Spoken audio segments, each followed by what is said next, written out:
भोजपुरी की पहचान है गमछा। गमछा और फूलों की माला से राजेश मिश्रा जी और प्रिंसिपल साहब ने सम्मानित किया श्री अजीत आनंद जी को। और देखिए, मैं एक बात बता दूं कि ये ताली, इतनी छोटी सी ताली शोभा नहीं देती है। तालियों के कुछ अलग से फीस लगते नहीं है। इसीलिए एक बार सभी लोग इन कलाकार बंधुओं के लिए और महानुभावों के लिए एक जोरदार ताली बजा करके इनका सम्मान करें, इनका स्वागत करें। अब लग रहा है कि हम लोग छपरा में ही हैं। श्री शैलेंद्र जी लड़की के वधू के मामा हैं और मामा जी यहां पे माला पहना करके श्री अजीत आनंद जी का स्वागत करेंगे। आइए, लड़की के मामा जी माला पहना करके इन्होंने स्वागत किया है श्री अजीत आनंद जी का जी। साथ में मुद्राएं भी है। लड़की के भाई श्री निर्भय चौधरी जी राहुल श्री के लिए, हमारे इस युवा कलाकार के लिए माला पहना करके इन्होंने स्वागत किया है।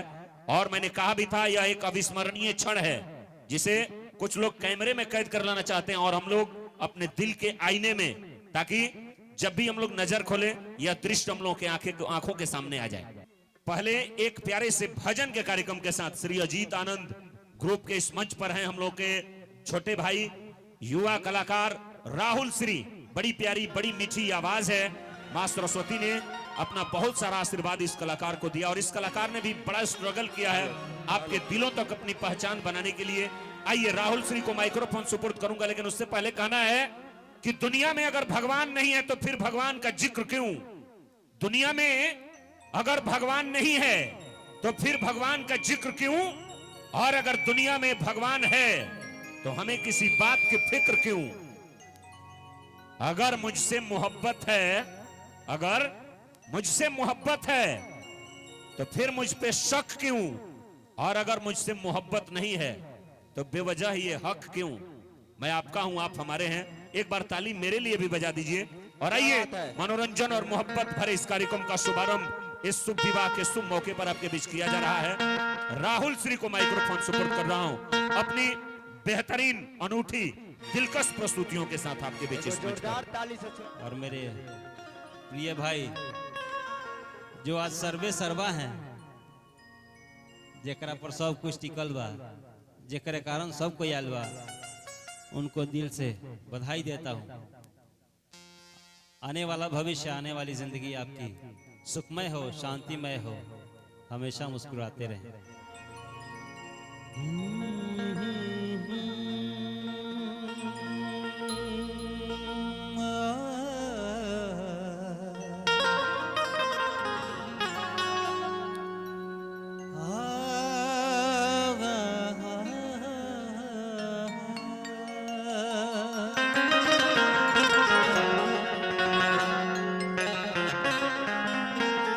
साउंड वाले भैया को दिल से धन्यवाद, थोड़ा सा ध्यान रखिएगा।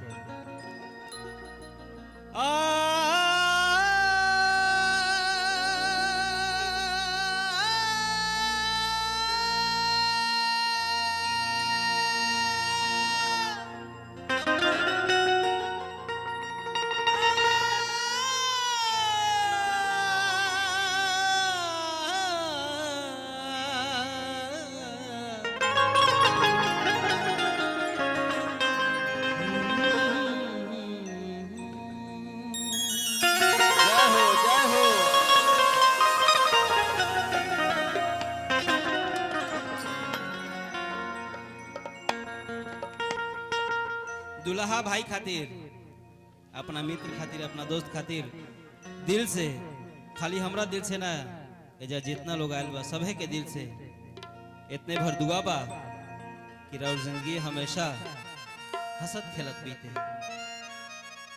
और हमारे हिंदू समाज में ये रिवाज है, हमारा धर्म है कि किसी भी शुभ काम के पहले, किसी भी शुभ कार्य के पहले हम लोग अपने गणपति प्रथम देवता को याद करते हैं।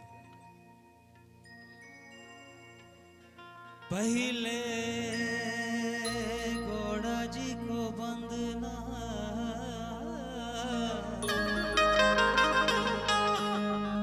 द्वितीय आदि गणेश,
प्रेम से बोलेंगे गणेश भगवान की।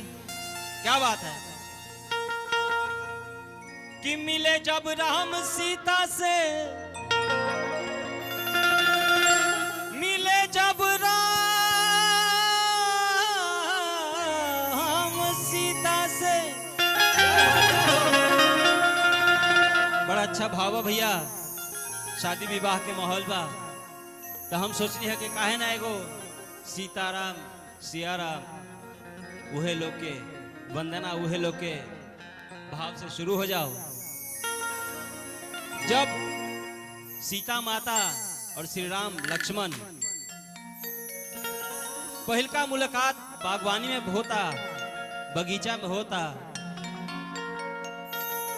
सीता माता फूल लोढ़े गल बड़ी शंकर भगवान के पूजा करे खातिर, तेजा श्री राम और लक्ष्मण भी गल बने फूल लोढ़े खातिर, अपना गुरु विश्वामित्र के आज्ञा के पालन करे खातिर, सेवा करे खातिर।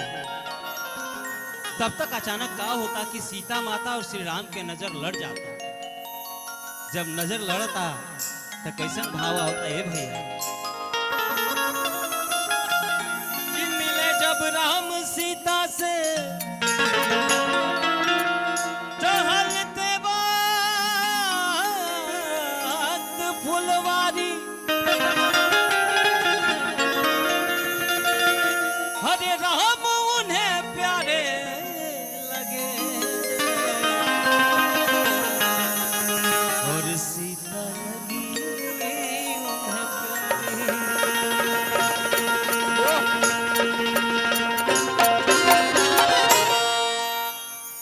तो देख कर राम जी को जनक नंदिनी, भैया है ने निमन से सुनाई तबे निमन से गवाई। तो देख कर राम जी को जनक नंदिनी, देख कर राम जी को जनक नंदिनी,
आशीर्वाद भगवान से यह प्रार्थना करता हूं कि हम सब पे उनकी दया दृष्टि हमेशा बनी रहे, हम सब का जीवन खुशहाल रहे। देख कर राम जी को जनक नंदिनी, देख कर राम जी को जनक नंदिनी,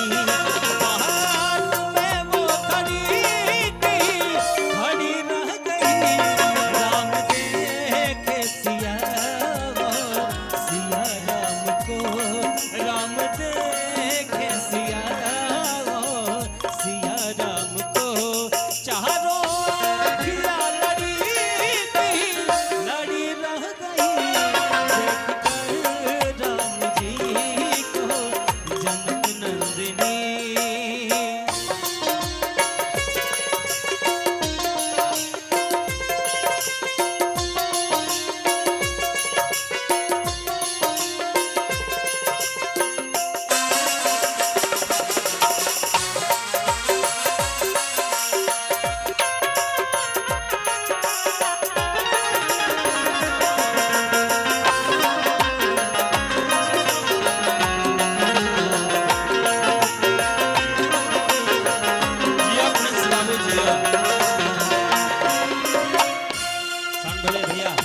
साउंड वाले भैया थोड़ा इसको और ऊपर करेंगे। जब वो दृश्य थोड़ा, क्या बात है, फीडबैक अच्छा मिलेगा तो थोड़ा अच्छा लगेगा। साउंड और गड़बड़ नहीं खे, रहुओ अच्छा बनी, साउंड अच्छा बनी, बस तानी सुन हम नहीं खाते। जब मिले और नजरें मिली, दूगो नजर सीता जी के और दूगो नजर राम जी के, तब कैसन भाव होता भैया। सीता जी के साथे उनकर दो चार गो सहेली बाड़ी सन, और जब राम जी के देखलक लोग तो सोचे लागल लोग कि अरे इनका से कैसे का होई, स्वयंवर रचाइल बा, तो बहुत छोट छोट कोमल कोमल देखे में लागत आ लोग, पता ना धनुष कैसे टूटी।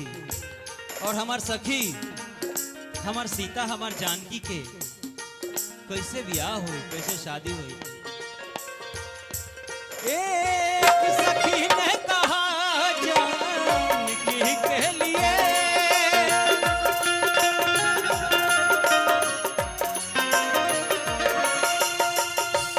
एक सखी ने कहा जानकी के लिए,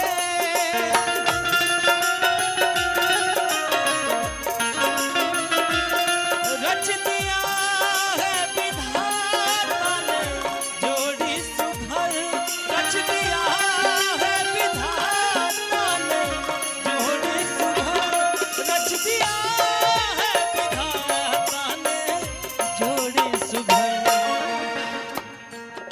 दिल में तेजा शंका बा, संदेह बा, घबराहट बा कि अगर धनुष ना टूटल तो ब्याह केंगा होई, अगर धनुष ना टूटल तो ब्याह केंगा होई। सखी लोग ये असमंजस में पड़ल बा पवन भैया। और ये हमारे छोटे प्रिय मित्र भाई, और ये लड़की के भाई, मतलब हमारे निर्भय, क्या बात है। भगवान आपको हमेशा आबाद रखे, आप खुश रहें। सखी लोग के दिल में आवता कि आखिर कैसे का होई, वो लोग देख के सोचता, महसूस करता।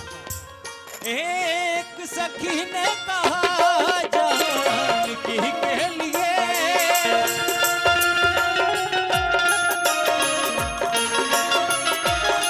रच दिया है विधाता ने जोड़ी सुघर,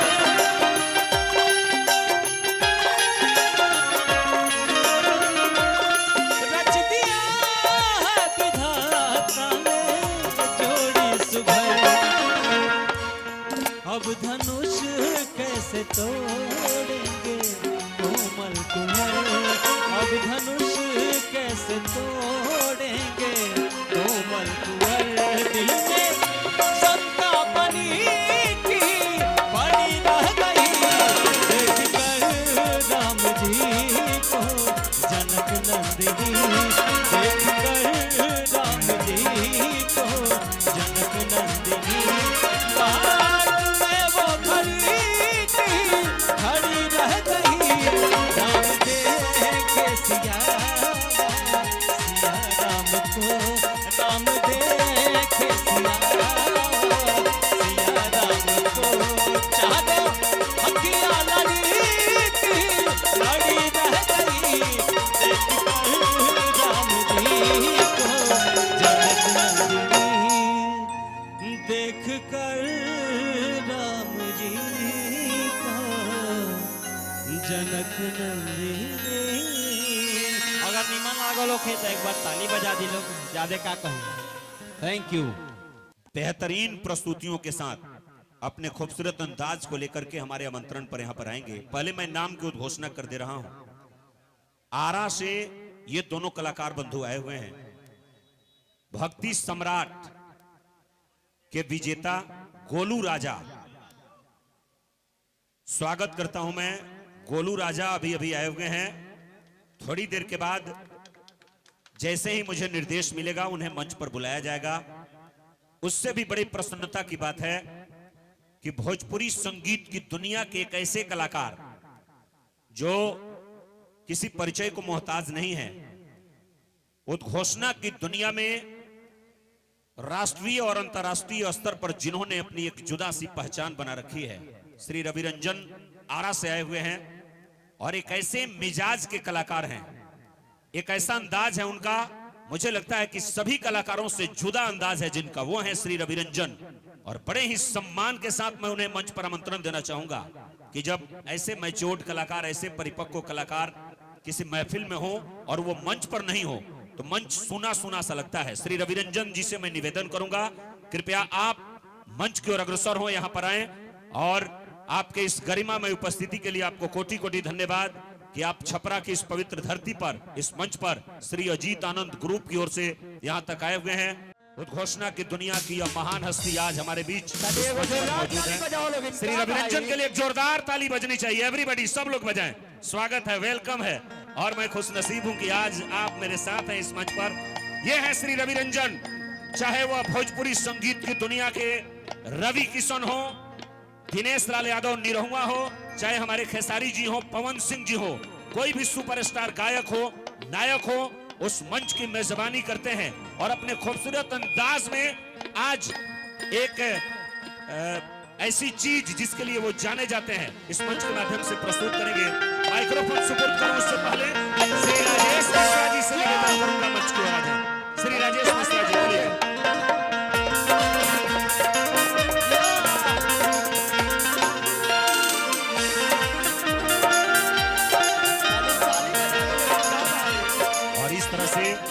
श्री रवि रंजन जी का स्वागत करने के लिए श्री राजेश मिश्रा जी इस मंच पर फूलों की माला के साथ एक जोरदार ताली बजनी चाहिए।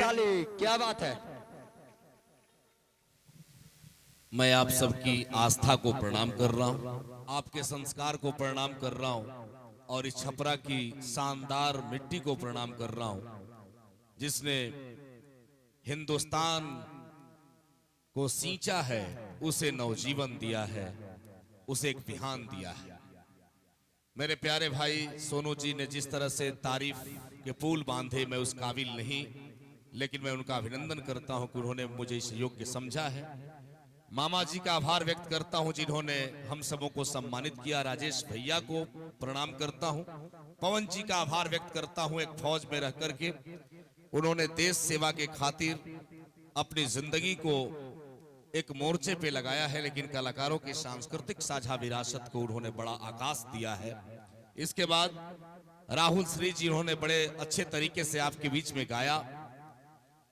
मैं एक छोटा सा कलाकार हूं, मेरी पहचान, मेरी भूमिका, मेरा संस्कार, मेरा अदब सब आपके श्री चरणों में है। देश के 4 प्रधानमंत्रियों के सामने मुझे कुछ कहने का अवसर प्राप्त हुआ है, इसलिए मैं भाग्यशाली हूं। भोजपुरी के सभी कलाकारों ने मुझे मोहब्बत किया, इसलिए मैं भाग्यशाली हूं। और सबसे ज्यादा भाग्यशाली हूं कि छपरा ने जिसको सुन लिया वो सबसे बड़ा कलाकार हो जाता है। ये बड़ी चीज है, क्योंकि भिखारी ठाकुर और महेंद्र मिश्र की धरती से बड़ी कोई धरती हो नहीं सकती। इसलिए कला और संस्कृति के सिंचित भूमि को प्रणाम करता हूं। ये बारात में आए लोग और दुल्हे राजा खास करके आपको बहुत बहुत बधाई। जब आपको बिहार के मंत्री रह चुके हमारे जनार्दन प्रसाद सिग्रीवाल जी और आज वर्तमान के सांसद ने जब अभिनंदन किया, आपको आशीर्वाद दिया, तो आपकी दुनिया एक सौंदर्य रूपी वृक्ष के लिए वो एक ऐसी फलदायी हो गई जिसमें पुण्य ही पुण्य संचित होगा और आप दोनों का जीवन प्रकाशमय होगा। इसलिए मैं आपको बहुत बहुत प्रणाम करता हूं, आपके पिताजी को प्रणाम करता हूं। और बेटी जो दुनिया की सबसे बड़ी ताकत है, जिसकी शादी में हम सब आए हैं, उस बेटिया के उस खनक को उस पद चिन्ह पे चलते हुए इस गांव ने ऐसी रौनकता पाई है। उस बिटिया को भी आभार, जिसको इतने लोगों ने बहुत बहुत अभिनंदन किया, बधाइयां दी। उसके छोटे भाई ने डांस करके और सभी भाइयों ने जो सबके दुलारे हैं, भाई का एक अलग आकाश होता है, एक अलग अंदाज होता है। और आपकी सेवा में हम कलाकार हैं। मैं अजीत आनंद, जो दुनिया का बेहतरीन कलाकारों में से एक, जिसकी पहचान है, और बिहाने बिहाने जब आप देखते होंगे महुआ पे, उससे अजीत बड़े नहीं हुए। अजीत विग मैजिक गंगा से बड़े नहीं हुए। अजीत इसलिए बड़े हुए कि वो बड़े ही रोमांटिक अंदाज के कलाकार हैं। वो भोजपुरी के एक्टिंग में यदि उनको कहा जाए, हिंदी से लिया जाए, तो जैसे शाहिद कपूर की भूमिका है, वैसे अजीत का आकाश, अजीत का आनंद का जो स्वरूप है वो भोजपुरी में शाहिद कपूर की तरह है। वो इतने रोमांटिक है, इतने चुलबुले हैं, इतने मीठे गाते हैं कि उनसे मोहब्बत हो जाती है।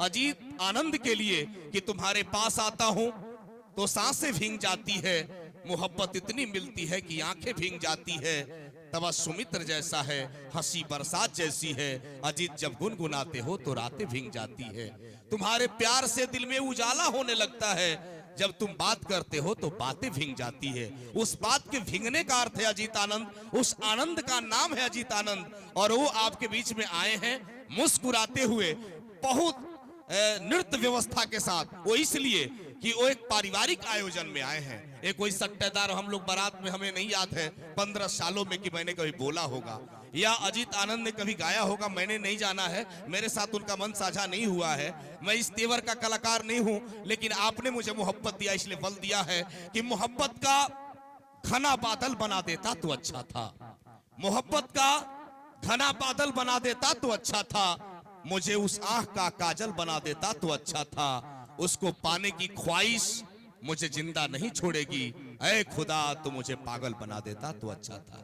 ये पागल आपकी मोहब्बत में है और मेरे दिल तक है, क्योंकि बेटियां, राजेश बैठे हैं, बड़े अच्छे शूटिंग की व्यवस्था इन्होंने किया है, और हमारे कैमरामैन साहब, ये मंच को चरण स्पर्श करता हूं, मंच को प्रणाम है, आपको राम राम है, जिसने ये जतन किया उसको नमस्कार है, सारे गम भुलाइए, सारे भेद मिटाइए, आज अजीत आनंद के लिए एक बार जोरदार तालियां बजाइए। मैं उन्हें न्योता देता हूं, उन्हें आमंत्रित करता हूं, लेकिन उसके पहले कि बेटियां भगवान का सबसे बड़ा वरदान है, बेटियां घर में पुरानी खिड़कियों को खोलती है, बेटियां घर में हो तो घर की दीवारें बोलती है, बेटियों ने घर का हरदम नाम ही रोशन किया है, मीरा बन के जहर का प्याला पिया है, हाथ में तलवार लेकर लक्ष्मीबाई बनी है, इंदिरा बन के समूचे विश्व के आगे तनी है, ऐस बन सौंदर्य के सारे जहां को जीत लाई, सानिया साक्षी सिंधु मलिक बन के खेल के मैदान में भी खिलखिलाई,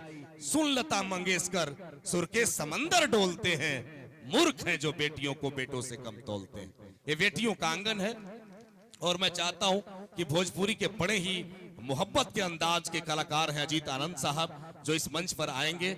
मैं चाहता हूं, अजीत आनंद एक आनंद का उत्सव है, ये जिस रंग में होते हो उसको इश्क हो जाता है, वो चाहे होली का रंग हो वहां भी इश्क है, जहां पानी और गुलाल मिल जाए वहां भी इश्क है, और इश्क है इस भोजपुरी की बुनियाद का, जहां पे इश्क ही इश्क जब हो तो अजीत आनंद आनंदोत्सव का नाम है।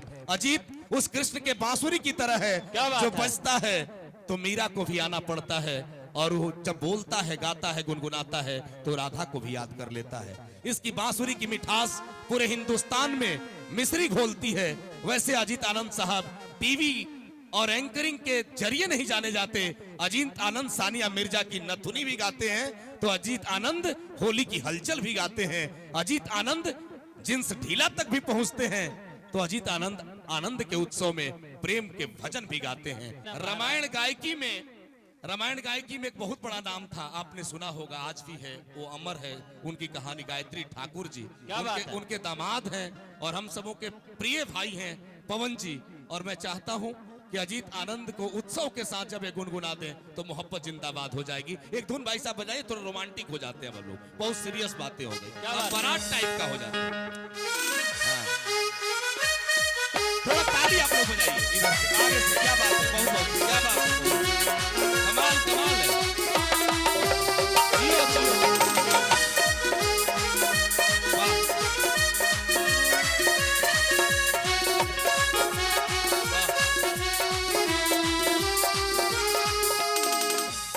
देखिए, अब सीधा सीधा बात है कि आप ही सीरियस कलाकार हैं और रोमांटिक भी हैं, मैं भी उस टाइप का हूं कि 1 लाख भीड़ लगे तो हम लोग बोलें, लेकिन हम लोग बारात टाइप का हो जाए, चूंकि हम लोग घरेलू कार्यक्रम में आए हैं, तो डांसर को बुलवाइए और एक गाना गा दीजिए, दुल्हे राजा को भी गुदगुदाइए, दुल्हे का चेहरा सुहाना लगता है। आइए, जाने मेरे कितने छल और कितने पाप छुपाए हैं, अपने अंतस में मेरे जो सब संताप छुपाए हैं, जिनके दिन और रात हुए मेरे आंसू मुस्कानों से पत्थर भी हीरा बन के चमका है, जिनके वरदानों से जननी और जनक के उन पावन चरणों का बंधन है। ये अजीत आनंद का अभिनंदन, पूरे भोजपुरी का अभिनंदन है। बहुत बहुत अभिवादन अजीत भाई को। और उसकी आंखों में मोहब्बत की चमक आज भी है, हालांकि उसको मेरे प्यार पे शक आज भी है। बैठ के तालाब में धोए थे मेहंदी के हाथ उसने, पूरे तालाब में मेहंदी की महक आज भी है। उस महक का नाम है अजीत भाई। तो मैं चाहता हूँ आ गाना थोड़ा रोमांटिक बजाइए, जैसे जो हिट होता है फागुन बता वही लहरा में बजा दिया। फगुआ को बजाओ, बाबा हरिहर नाथ तनी बजा देला, तार लोग मंत्र तनी पवित्र कदम मन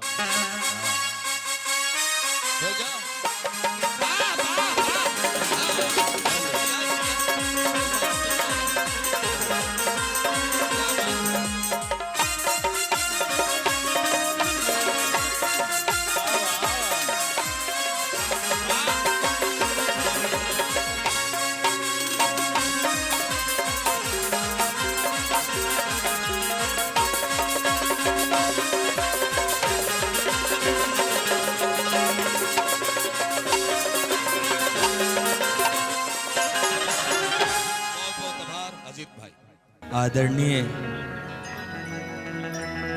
हमारा जिला जवार के भाई लोग, क्या बात, गार्जियन लोग, दोस्त लोग और समस्त लोग, सभी के प्रणाम बा, आशीर्वाद के कामना करता नहीं। सबसे पहले एक कार्यक्रम में हम पवन भैया के, पवन राय जी जे देश के रक्षा करने, जहां के फोर्स में बानी, अगर सरहद पर हमने के देश के सिपाही ना होके तो हमने के इतना आराम से अपना घरे बैठ के सांस तक नहीं खिले सकत सब।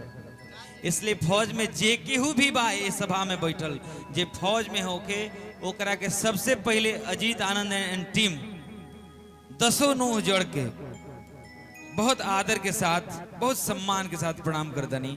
और उसके प्रतीक है हमारे पवन भैया। क्या बात है, एक बार ताली बजाओ लग यार। बाप रे बाप। ये देखिए एक चीज और पवन भैया हम बता देता नहीं आपसे कि आपसे ना दर्शक लोग से बता दी कि ये तो हमार जिला है, चाहे बगले में हमारे 20 किलोमीटर बगल में सिनुआर में घर बटे। तो ये पोजिया में बहुत दिन पहले 6-7 साल पहले आई रहनी, एक बार जग भर हुए तो पप्पू भैया वो लोग यहाँ राजेश्वर बाबू के यहाँ भर हुए तो ये तो हमारा घर से लगे बा। प्रेम में बहुत दम होला, जब जब प्रेम से याद कर केहू के सुनल गई बा, गार्जियन लोग कहे कि भगवान भी आ जाते हैं। और उसका एक ही नमूना है कि आप प्रेम से याद नहीं किए होते तो हमने कहू चावरा में कैसे पहुंच कोई रहती से जरूरा महोत्सव में। तो ये तो छोटा नमूना बाटे, आपके साथ भगवान हमने कैसे ही प्रेम बनौले रखस।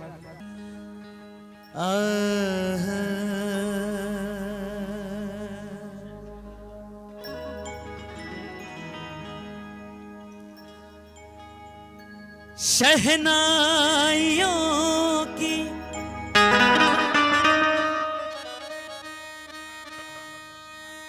सदा कह रही है,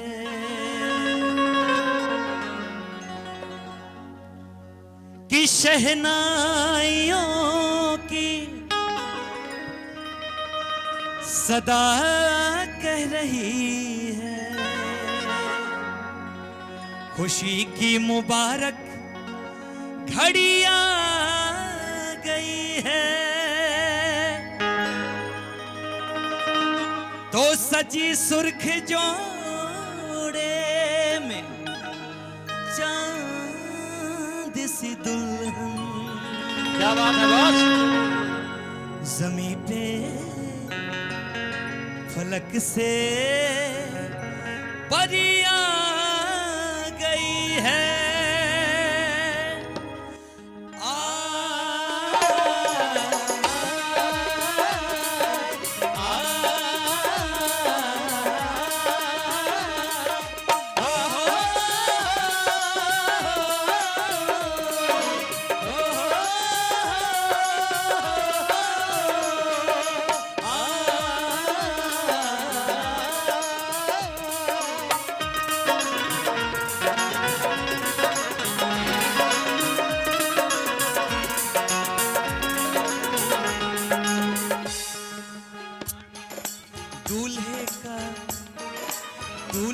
सेहरा सुहाना लगता है, दूल्हे का सेहरा सुहाना लगता है, दुल्हन का तो दिल दीवाना लगता है, दूल्हे का सेहरा सुहाना लगता है, दुल्हन का तो दिल दीवाना लगता है।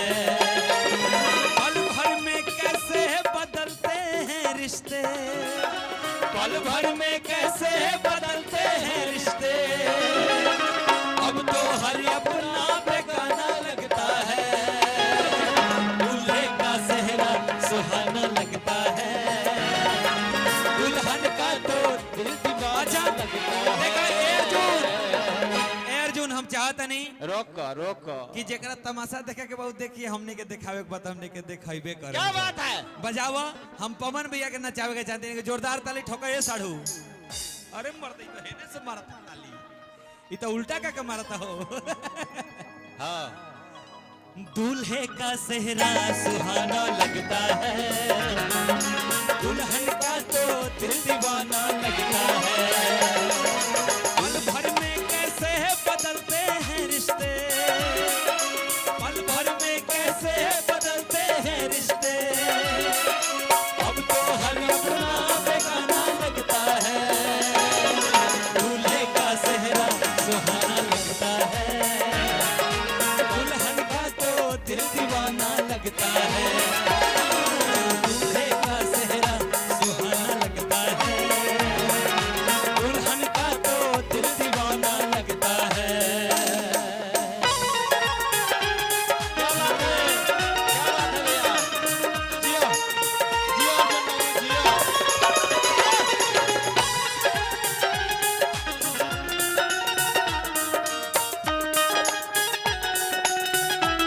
धड़कन धड़कन धड़कन धड़कन धड़कन धड़कन धड़कन धड़कन,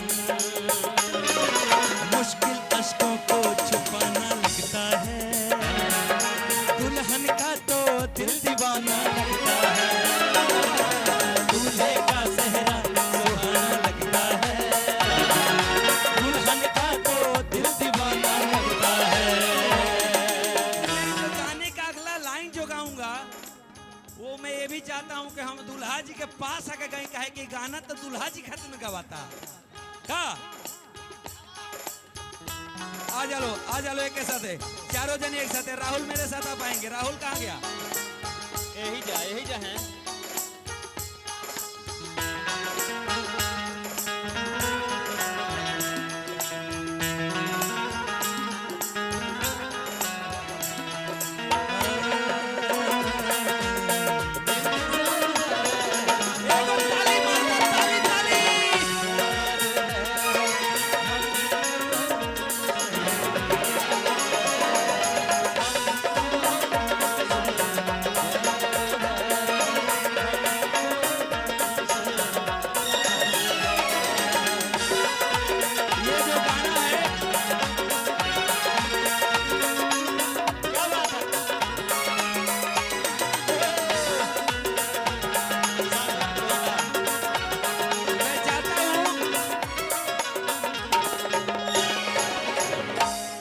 मैं चाहता हूँ जरा सा पीछे हो जाइए आप लोग। ऐसे हैं 1 2 3 4। साउंड वाले भैया थोड़ा और देखिए साउंड इसमें थोड़ा। हम पवन भैया क्या बात? और अपने क्या बात मित्र और आज के हीरो, क्या बात है? आज के जो दुल्हा बाड़े हैं वो आज के सच में हीरो बाड़े। हाँ जी, भगवान श्री राम हैं और हम सब इनके भक्त हैं जो इतनी संख्या में अपना कीमती वक्त सब लोग लेके यहाँ पे आए हुए हैं। क्या बात है? तो राहुल मैं चाहूंगा कि भैया के लिए 2 लाइन तो वो अगली लाइन हो जाए, है ना? तो हम लोग का जो गाना चल रहा था कि दूल्हे का सेहरा सुहाना लगता है, तो दूल्हा और दुल्हन की दोनों के बारे में ये बात है, ये दोनों की भावना मैं है। तेरी बाहों के झूले में पली बाबुल, जा रही हूँ छोड़ के तेरी गली बाबुल।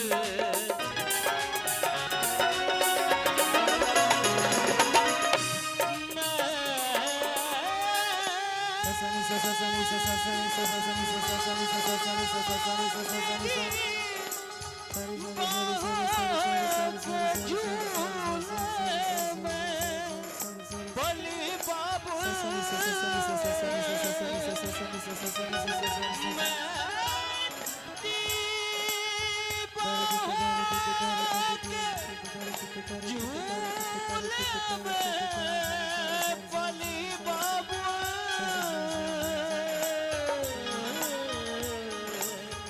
तेरी बाहों के झूले में पली बाबू, जा रही हूँ छोड़ के तेरी गली बाबू।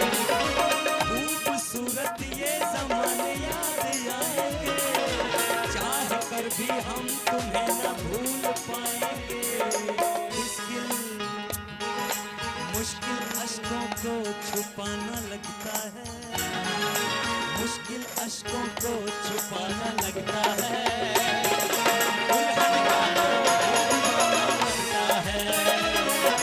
दूल्हे का चेहरा सुहाना लगता है, दुल्हन का तो दिल दीवाना लगता है। अच्छा अच्छा जाएंगे, क्या बात है? हालांकि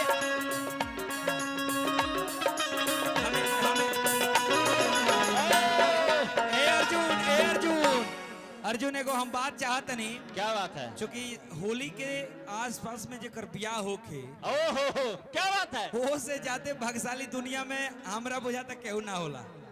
बहुत अच्छा भैया, क्या बात बोले? होली तो अपने आप में रोमांटिक मौसम है, उसमें कई एक फायदे हैं। जैसे आप देखी अभी ये जून के महीना रही तब तेल छोड़त छोड़त सब लोग बेचैन हो गए रही, बाप रे बाप। लेकिन ऐसे मौके पे हम लोग आए हैं तो काहे ना आप जब दुल्हा किसी के लिए खड़ा बनी सकते दो लाइन होली वाला हो जाओ। एकदम एकदम भैया, साउंड वाले भैया हो जाओ नो, तनी ध्यान रखेंगे प्लीज।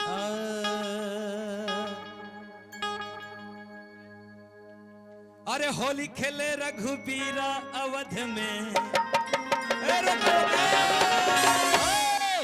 तू हूँ बेचैनी के टैबलेट खा के बोलिया से चलल बड़ा सा कार्य एग्जाम गावो। साफा ब्रेक नहीं खे लोग में, ब्रेक नहीं खे। ये गाना मैं तब गाऊंगा जब पवन जी और दुल्हा जी सब लोग तनी झूम जाए, ना तो ऐसे ना गा, नाचना पड़ेगा, नाचना पड़ेगा। आप लोग देखना चाहते हैं ना कि नाचे? सच्चाई ये है कि हम लोग पवन भैया के मित्र हैं, इसलिए हम लोग हाजिर हैं यहाँ पे। हम लोग तो बारात में तो प्रोग्राम ही नहीं करते हैं। ए अजी ब्याह ऐसा मौका बार बार अइबो ना करे। हाँ तो ठीक है, वह हो जाओ। अरे होरी खेले रघुबीरा अवध में, होरी खेले रघुबीरा, होरी खेले रघुबीरा अवध में, होरी खेले रघुबीरा अवध में, होरी खेले रघुबीरा, होरी खेले रघुबीरा, होरी खेले रघुबीरा। सुनो तू लो 4 जानी बाड़ा लो 3 जाना 3.5 जानी है, आधा जाना। हाँ, अब मुर्गावा लगते नहीं खे अजीत भैया, मुर्गावा आधावा के कमी मामा पूरा करी हैं, धनजी मामा आइल बने। अच्छा, इसलिए हम स्टेज पर नहीं आएंगे, हम लोग को डर लग रहा है। ऐसे ही अथी हो जाए, गड़बड़ हो जाए, मामला गड़बड़ हो जाए। हमने के हम लोग यहीं से नाचेंगे गाएंगे। मैं दुल्हा जी को इसलिए इधर खींच के लाया ना कि सबको दिखाई दे तो हम लोग सच में एंजॉय कर रहे हैं। अरे होरी खेले रघुबीरा अवध में, होरी खेले रघुबीरा, होरी खेले रघुबीरा अवध में, होरी खेले रघुबीरा, होरी खेले रघुबीरा, होरी खेले रघुबीरा, अरे होरी खेले रघुबीरा, होरी खेले रघुबीरा अवध में, होरी खेले रघुबीरा।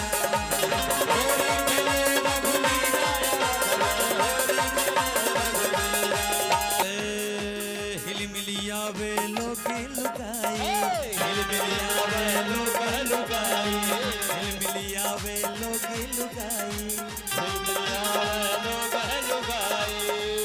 अरे भैल राउटी में भीड़ा अवध में, होरी खेले रघुबीरा, होरी खेले रघुबीरा अवध में, होरी खेले रघुबीरा, अरे होरी खेले रघुबीरा, होरी खेले रघुबीरा, होरी खेले रघुबीरा, होरी खेले रघुबीरा अवध में, होरी खेले रघुबीरा अवध में,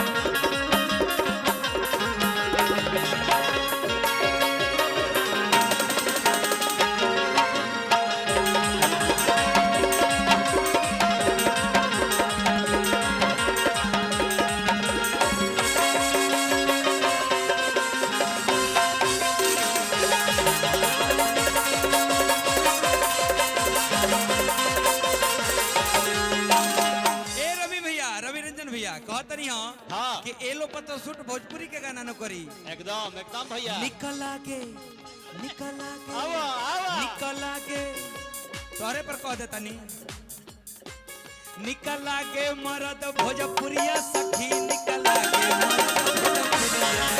निकल आगे मरद भोजपुरिया सखी निकल आगे मरद भोजपुरिया निकल आगे मरद भोजपुरिया निकल आगे मरद भोजपुरिया निकल आगे मरद भोजपुरिया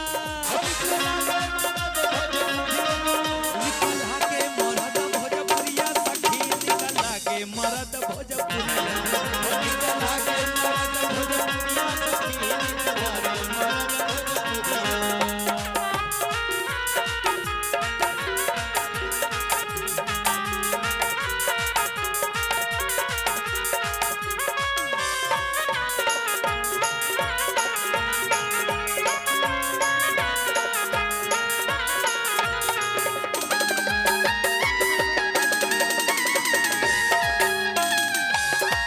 होकनी के जोड़ी देखो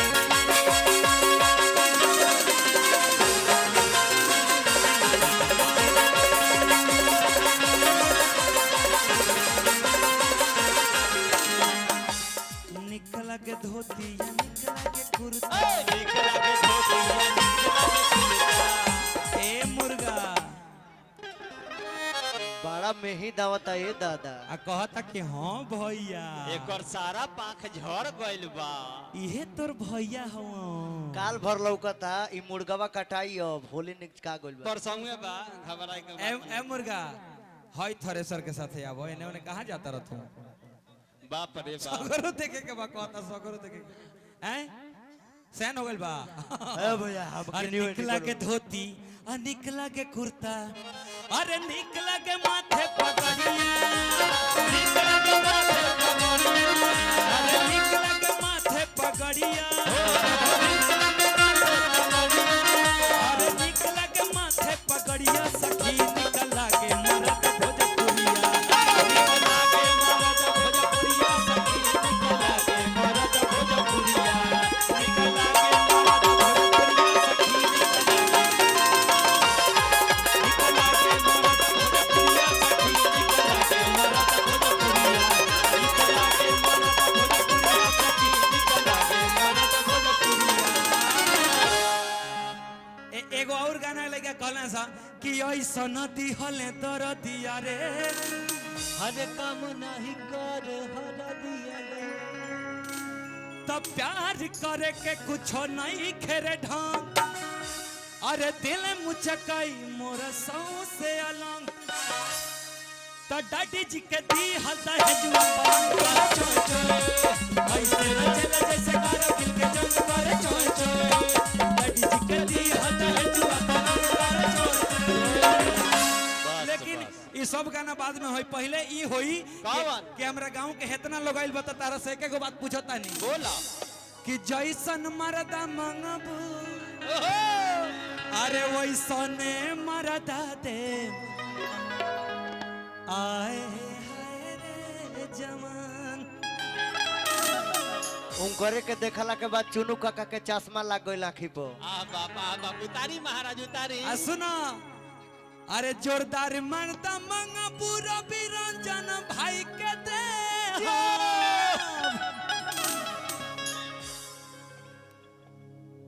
आ सैनिक मरदा मंगबू तब पवन भैया के दे आए हाय रे जवान आओ अरे जैसन मरदा मंगबू वैसने मरदा दे आए हाय रे जवान जैसे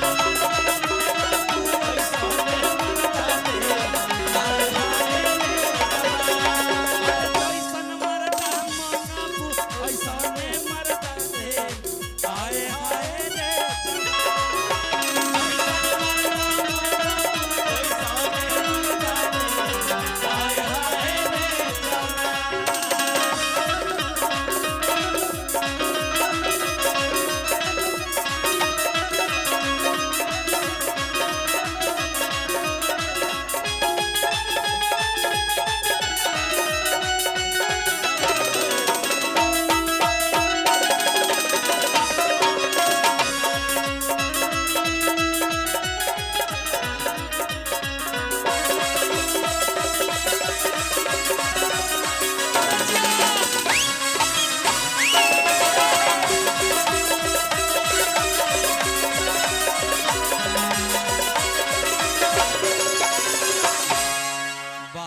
बाप मुर्गवा के तो ब्रेक बुझाता फॉर्च्यूनर के गोलू हमरा तो डर लगता भूकंप मत आ जाओ। ई फॉर्च्यूनर के ब्रेक खानी मारता इहो लेकिन गोबर- जूलियाला से पहले देखिए वो हाल में जीएसटी लागल बा ऊपर गाना बनैनी सो कौन कि चढ़ल जवानी चूल्हा बुलिया अरे टिकुलिया सेक्सी लगता तो जब से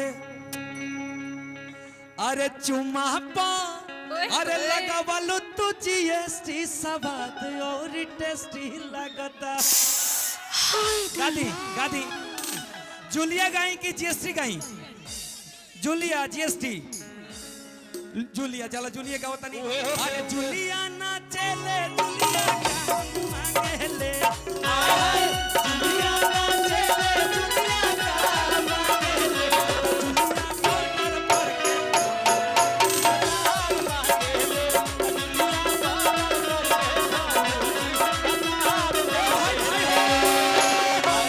पर रवि रंजन भैया सबसे ई गाना सटीक बैठा था पवन जी पर हनु कि जुलिया बॉर्डर क्या बात पर है? के फौजी अरे भतान मांगले क्या बात है? लेकिन तनी मनी हिल जाए जमाई ना ए भैया हल्का शिकायत सा- ना होई हल्का आई ना सा शिकायत होई बेसी ना हिल जाए में रहुआ तो गोली हिलाबे नहीं रहुआ का नहीं हिलाते बाबा टरन टन टन टन टन टन टरन टन टन टन टन टन टन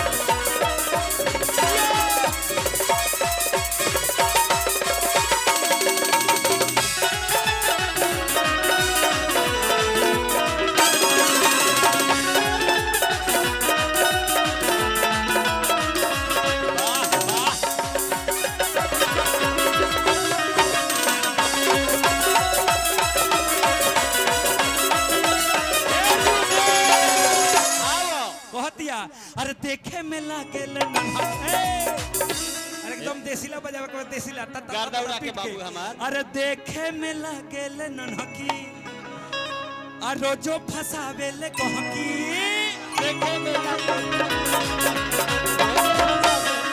झूलन काका पागल भइल मरे यादव से कहकी हिनवा हिनवा नाचेले हिनवा का मांगेले आय हाय हिनवा नाचेले हिनवा का मांगेले हिनवा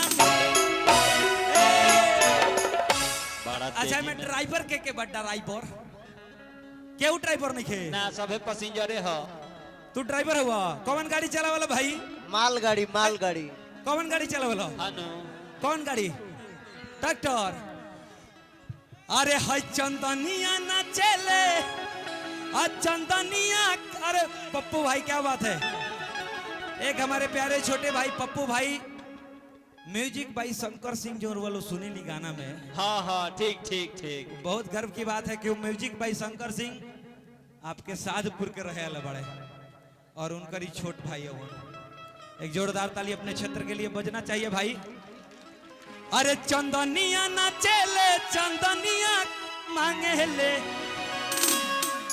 तो चंदनिया ट्रैक्टर के ड्राइवर मांगे ले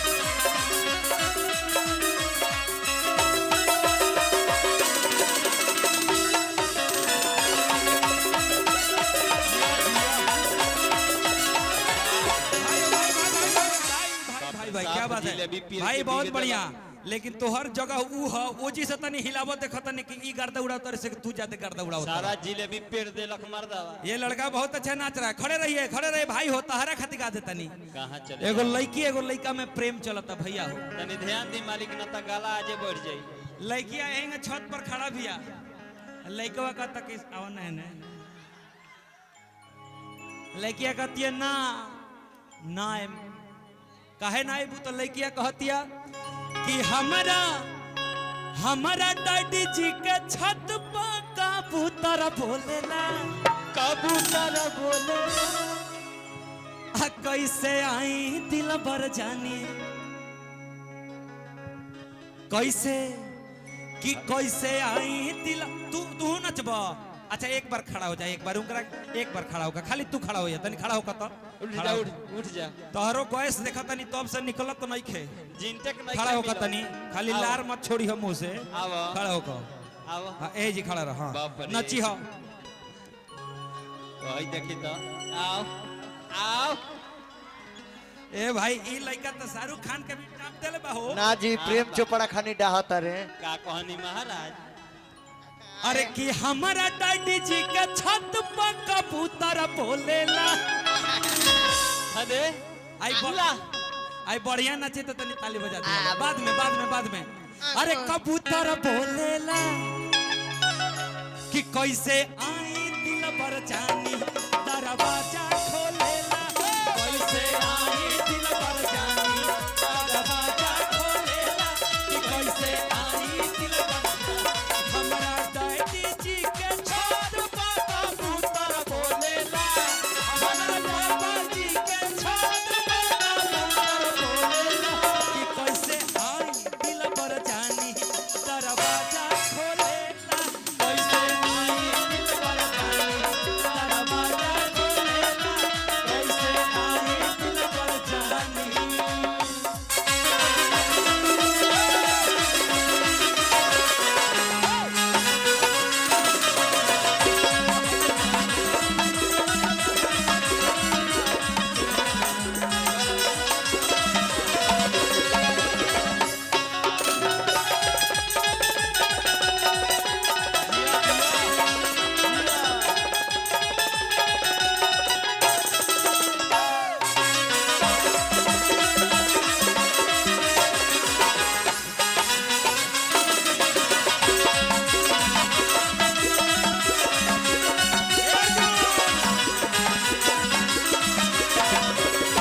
रोका डिस्क ब्रेक खा तू तो बुझा तक काली खिलावत रहो।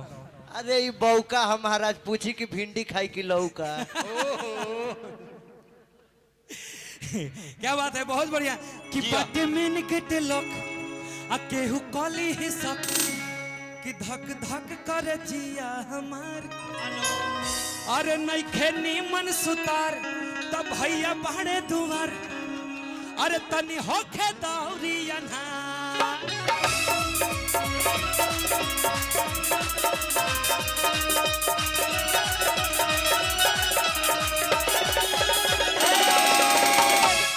बस कि जहनी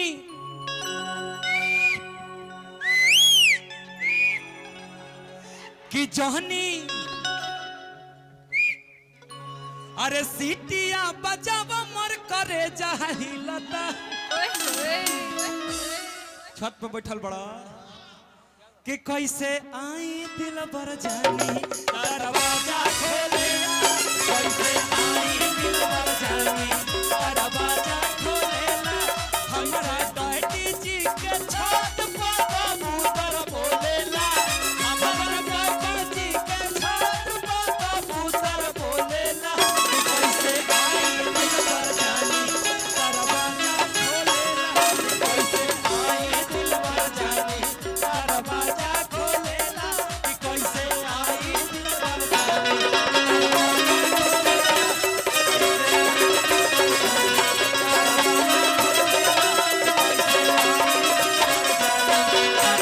खोलेला अलग कि कैसे अलग दिल भर जानी। क्या बात है। अच्छा देखा लो भाई, गाना सिर्फ ना सुनाए तनी एगो एक्टिंग भी करके दिखाओ तनी सो। दूगो प्रेमी एगो लड़का एगो लड़की प्यार में पागल रहने से एक दूसरे से लागल रहने से एक दूसरे से और अचानक लड़की धोखा देती है लड़का के। काम तो गड़बड़ा गए भाई हो बर्मन फाटत तो इनको टेंशन के मारे देखो लड़की लड़का एक दिन मिले खातिर एगो बाग में बगीचा में पहुंचल बड़े सा फुलवारी में। भाई जी फुलवारी में पहुंचले सा लड़की पहले से खड़ा बिया, लड़का आइल बा पीछे से खुश होके कैसे आवता।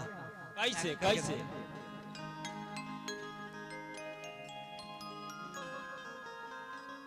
हे कोमल, अरे तू आ गइलू, हम सोचते नहीं कि तू लेट करबू आवे में।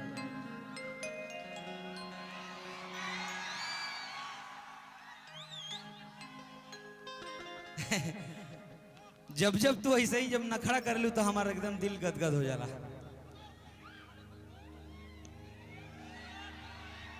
तो जनाता कि सती बिहुला के पाठ करिए का। ओहो किसी आइल बड़ू?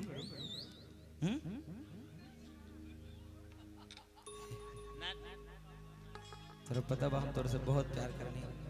I love you.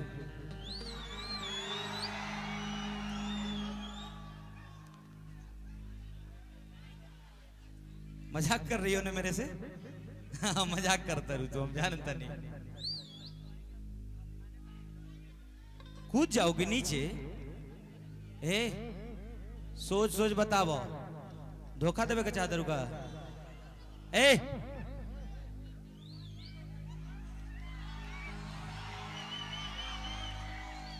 हर बात मजाक ना होला। जहिया सच में धोखा मिले तारा बाप के दोस्त गोली मारे मोही भरा, तारा बाप के।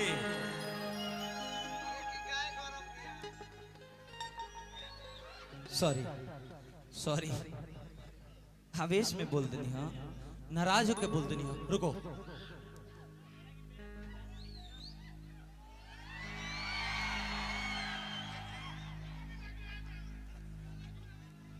तो जानते रहो हम तारा बिना रह नहीं की सकत, मर जाए। तुमसे बहुत मोहब्बत करता हूं। I love you, I love you. धोखा दोगे? पागल हो जाए। धोखा देबू तो पागल जम बता देता नहीं, पागल जम बता देता नहीं। मर जाऊंगा तुम्हारे बिना।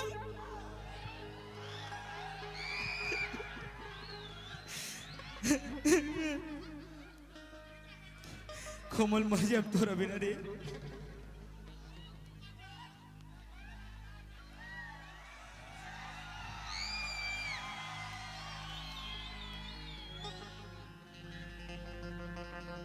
तहरा बिना हम जी के करब का,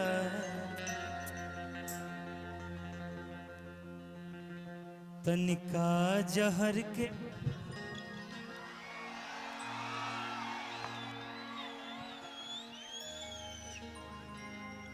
इंतजाम कैदा।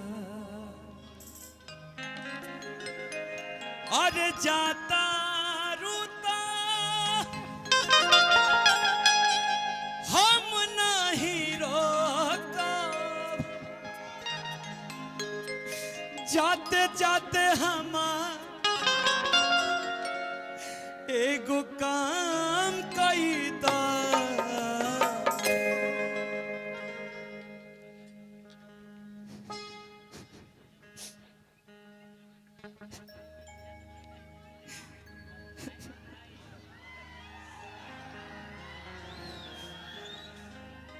कि तहरा बिना हम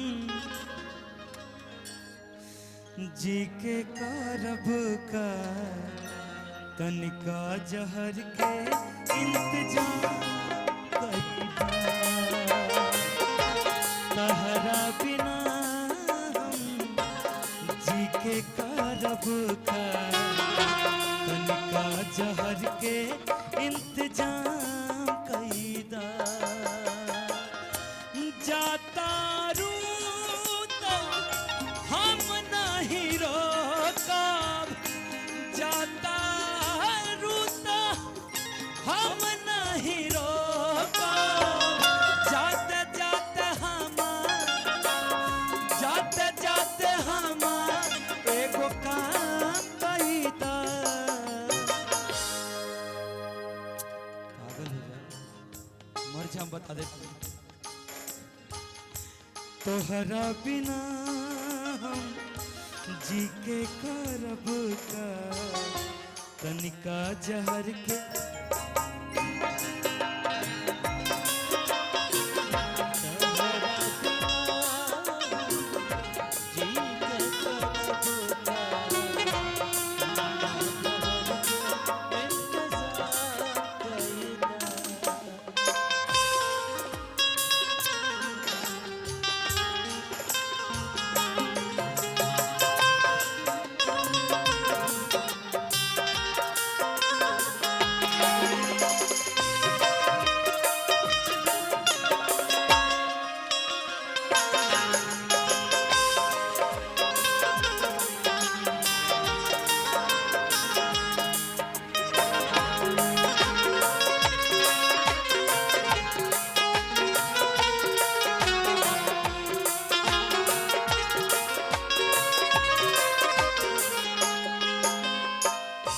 के करा से बोला के करा से हंसा के करा से बतियाए के करा से बोला के करा से हंसा के करा से बतियाए के करा से बोला के करा से हंसब के करा से बतियाए निमन होइत अपने हाथे निमन होइत अपने हाथे जिंदगी हमार तू बिरान कईदा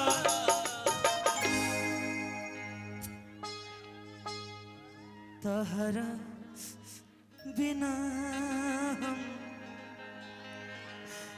जी के करब का